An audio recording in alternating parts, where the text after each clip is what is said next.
안녕하세요. 할아버지, 할머니.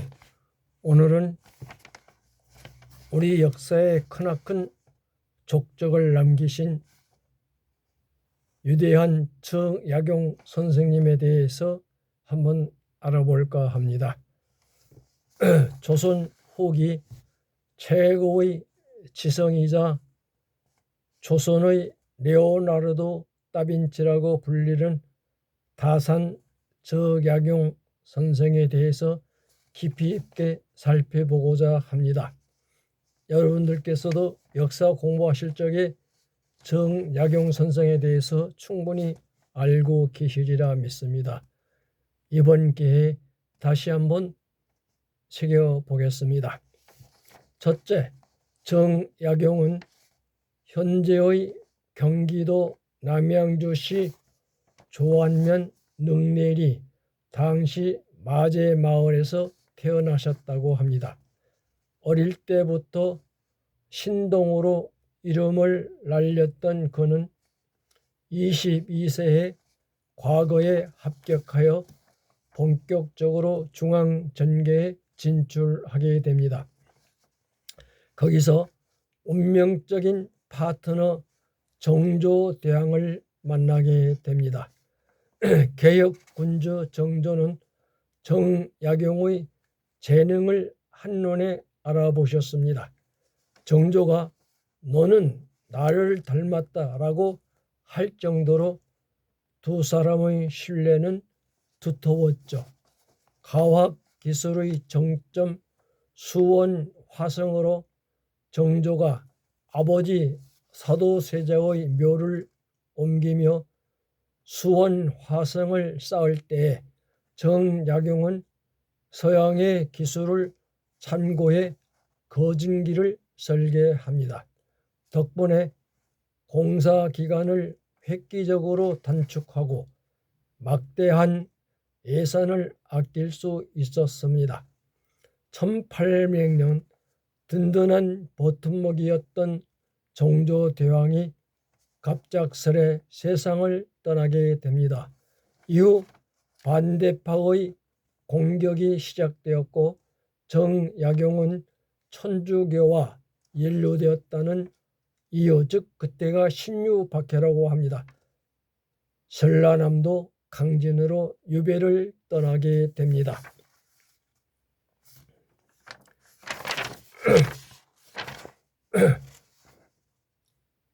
역설적이게도 이 고통스러운 18년의 유배 생활은 정약용을 위대한 학자로 만든 결정적 계기가 되었습니다. 다산초당, 여러분이 알고 계시지만 다산초당은 그가 머물던 강진의 다산초당으로 제자들과 함께 토론하고 글을 쓰는 조선판 싱크탱크였습니다. 유배 기간 동안 정약용은 500여 권의 책을 썼습니다.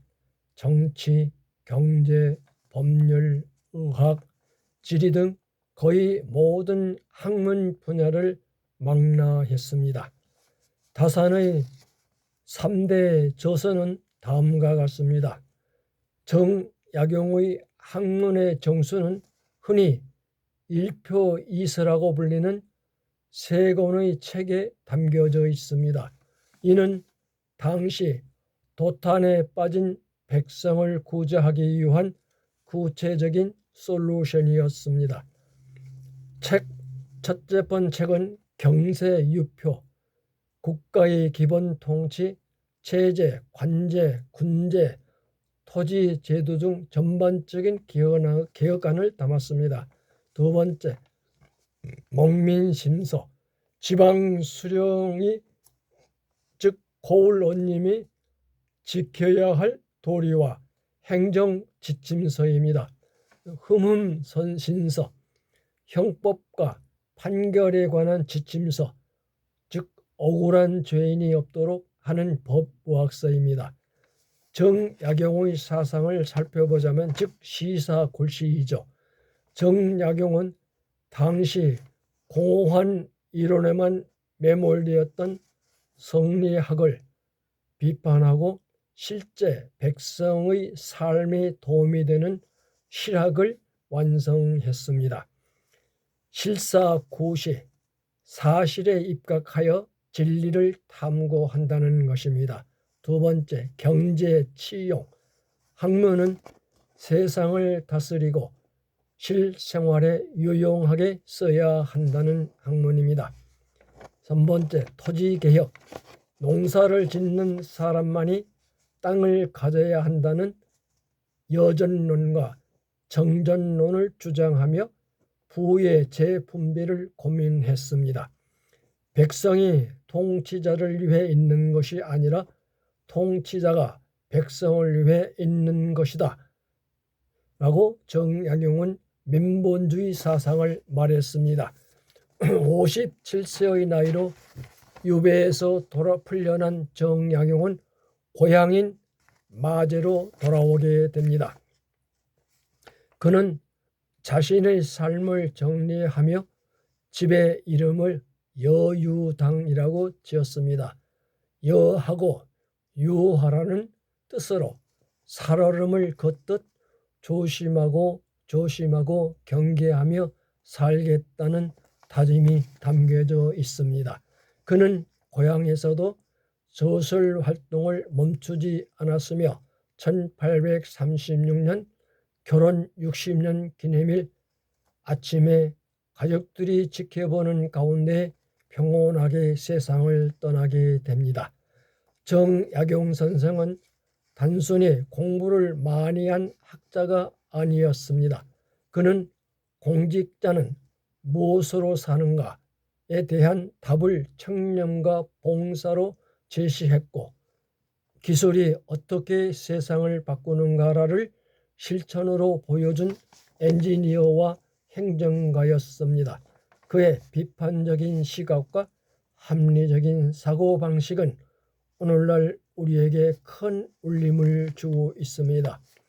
정약용 선생의 저작 중 가장 널리 알려진 목민심서는 공직자의 바이블이자 오늘날의 관점에서도 진정한 리더십이란 무엇인가를 가르쳐주는 행정형의 고전입니다. 제목에 담긴 애틋한 의미를 말해 보겠습니다. 왜 심서인가? 목민은 백성을 기르고 다스린다는 뜻입니다. 그런데 왜 행정지침서가 아니라 심서, 즉 마음의 책일까요? 실천할 수 없는 안타까움. 당시 정약용은 유배 중인 죄인의 신분이었습니다. 백성을 위해 직접 발로 뛸 수 없는 처지였기에 직접 행할 수 없으나 마음만은 백성을 향하고 있다는 의미에서 마음심자를 붙였다고 합니다. 리더의 마음가짐. 행정은 단순히 기술이 아니라 리더의 마음가짐에서 시작된다는 다산의 철학이 담겨져 있습니다. 이 책은 단순히 착하게 살아라는 도덕적 책이 아닙니다. 부임부터 퇴임까지 수령이 겪게 될 모든 상황을 12단계로 나누어 아주 치밀하게 매뉴얼대로 적어 놓았습니다. 첫째, 부임. 거울로 떠날 때의 마음가짐과 절차를 적었고, 율기, 자기 자신을 다스리는 법을 적었으며, 봉공, 공무를 수행할 때의 자세와 예법을 적었으며, 애민, 노인, 어린이, 가난한 자를 돌보는 법을 기록했습니다. 또한 육전, 이호애, 병형, 공전, 인사, 세금, 국방, 실무 등을 기록했습니다. 진황, 흉년이 들었을 때 백성을 구제하는 법을 기록했습니다. 해관, 관직을 그만두고 돌아올 때의 모습을 기록했습니다. 다산이 강조한 공직자의 3대 덕목을 말씀드리자면, 첫째, 청렴, 모든 선의 근원은 청렴에서 비롯되고 목림인간의 본연의 의무이며 모든 선의 기노이다라고 말했습니다. 뇌물을 받지 않는 것은 기본이고 심지어 고을의 특산물을 사적으로 유연한 것조차도 경계했습니다. 청렴해야 권위가 서고 권위가 서야 영이 선다는 논리였죠. 절용, 백성의 피땀을 아껴라라고 말했습니다. 나라의 예산은 곧 백성의 고혈이라고 보았습니다. 불필요한 공사를 벌이지 않고 행사 비용을 줄여 그 돈을 백성의 복지에 써야 한다고 강조했습니다. 실질, 형식보다 내용을 탁상 공론보다 극도로 혐오했습니다. 장부상의 숫자보다 실제 백성들이 밥을 먹고 있는지 억울한 일을 당하지 않았는지 직접 확인하라고 주문했습니다. 오늘날 목민심서는 정치인, 공무원뿐만 아니라 기업의 경영자나 조직의 리더들에게 필속서로 꼽히고 있습니다. 호전은 또는 형정은 당시 백성들이 가장 고통받았던 지점이자 다산이 가장 날카롭게 메스를 들이댄 개혁의 핵심 문제입니다. 오늘날 치면 기획재정부 또 국세청, 법무부, 검찰, 경찰 등의 업무를 다룬 셈이지요. 호전은 백성의 고효를 따지지 마라. 경제와 세무에 관한 책입니다. 당시 조선 후기는 세금 제도인 삼정, 전정, 군정, 환국이 극도로 불란해 백성들이 집을 버리고 도망갈 정도였으니까요. 호전은 이를 바로잡기 위한 실무 지침입니다. 호적의 정비, 당시 부자들은 뇌물을 주고 호적에서 빠져 세금을 피하고 그 부적분을 가난한 백성이 뒤집어 썼습니다. 다산은 호적을 투명하게 관리하여 조세 정의를 실천하라고 명합니다. 환곡의 개혁, 원래 가난한 백성에게 곡식을 빌려주는 구휼 제도였으나 관리들이 이자를 챙기기 위해 강제로 빌려주거나 모리를 섞어주는 등 폐단이 심했습니다. 다산은 이를 엄격히 단속하고 장부 조작을 원하고 차단한 구체적인 수법들을 폭로했습니다. 세금 부과의 공정성, 땅의 비옥도에 따라 세금을 다르게 매기는 법, 그리고 세금을 거둘 때 아전, 하급 관리들이 중간에서 가로채는 수수료 명목의 비리를 어떻게 잡을지 상세히 기술해 놓았습니다. 오늘 우리 회사의 큰 문제라고 생각되는 사회 불평등이라는 것을 우리는 다산의 목민심서에서 잘 알고 있습니다. 이러한 선조들의 훌륭한 지침을 잘 받아들여서 우리 실생활에 잘 이용했으면 좋을 것 같습니다. 감사합니다.